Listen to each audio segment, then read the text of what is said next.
Just 5000 rupees capital மட்டும் use பண்ணி monthly லேக்ஸில் earn பண்ண முடியுமா? அது முடியுமா முடியாதா அப்படின்னு நீங்களே கமெண்ட் பாக்ஸில் சொல்லுங்கள். பட் நிறைய பேர் அந்த மாதிரி ட்ரேட் பண்ணி ப்ராஃபிட் பண்ண முடியும் அப்படின்னு ரீல்ஸ்லாம் போஸ்ட் பண்ணிட்டு இருக்காங்க. பிகினர்ஸ் யாராவது அந்த ரீல்ஸை பார்த்தீங்கன்னா தயவு செஞ்சு நம்பிட வேண்டாம். ஏன் அப்படின்னா நீங்கள் வெறும் 5000 வச்சு லேக்ஸ்லாம் கண்டிப்பாக எடுக்கவே முடியாது.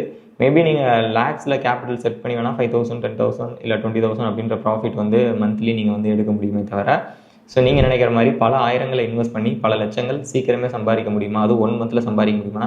கண்டிப்பாக முடியவே முடியாது. ஸோ அதெல்லாம் அவேர்னஸோடு இருங்க.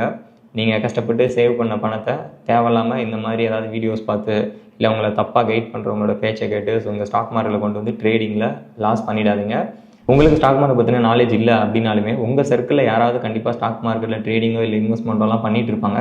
அவங்கக்கிட்ட சில சஜஷன்ஸ் கேளுங்க, இது எப்படி இருக்கும் அப்படின்னு கேட்டுட்டு அதுக்கப்புறம் நீங்கள் வந்து ஸ்டாக் மார்க்கெட் இன்வெஸ்ட்மெண்ட் பண்ணலாமா இல்லை ட்ரேடிங் பண்ணலாமா அப்படின்ற முடிவுலாம் எடுங்க. ஸோ சீக்கிரமே இங்கே பணம் கிடைக்கும் அப்படின்ற தாட்டில் மட்டும் ஸ்டாக் மார்க்கெட்டில் என்ட்ரு ஆகாதீங்க.